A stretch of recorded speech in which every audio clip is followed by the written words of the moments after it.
just so I understand, would it be fair to say that your testimony today says that the trucking industry is primarily concerned with two things, one being the cost of the carbon tax, and two being what the industry commonly refers to as driver Inc.? Correct. With respect to the carbon tax, you said it was about $20,000 per truck. Did I have that number correct? Yeah, between 15 and 20,000. That's based on the amount of fuel that goes into a vehicle, based on the miles that they run it, average annually. Right. Today, the finance minister joyfully exclaimed that any businesses with employees that have less than 500 individuals will receive, I think, up to maybe $3,000. Is that going to make a difference to any of your members? I'm not sure, so I'm not familiar with the comments that were made today, so I'd have to take that back. Okay, provide you an update. Sure. I mean, that's just in respect of the carbon tax rebate for small businesses. So, but if you're paying $20,000 per truck on the road, I assume getting a $3,000 check back from the government's really not going to make much of a difference. I think, sir, we'd have to take that back, but they're certainly, take it back and look at the math. Okay.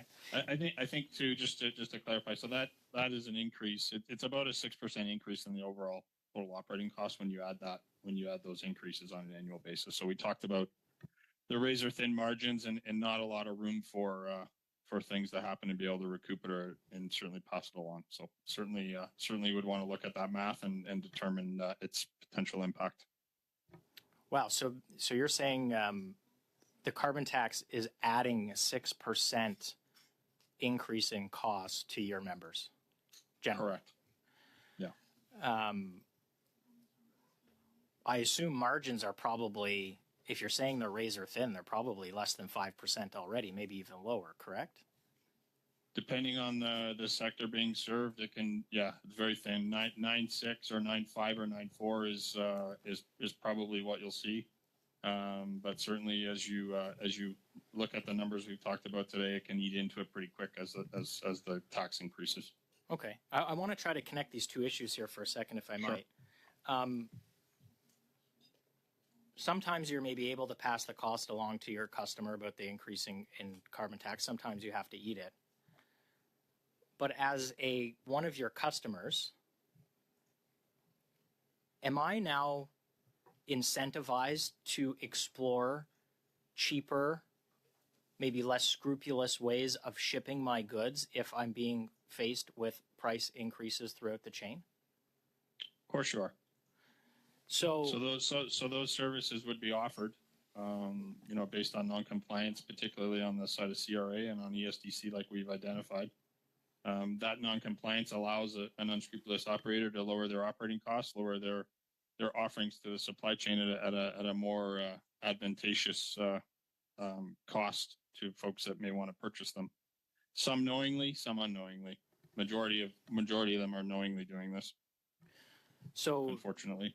Thank you very much for that testimony. So as I understand that the government's carbon tax has increased the costs to the industry such that now you have more individuals, potential customers, looking for ways to save money, which might actually be exacerbating the Driver Inc. problem to begin with.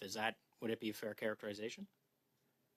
Yeah, I think you could make the link. I think we'd have to look at that particularly. I can tell you that the Driver Inc. issue has been percolating for, like I said, it's at least 8 years we've been at this heavy with CRA and ESDC. Thank you very much, Mr. Wood.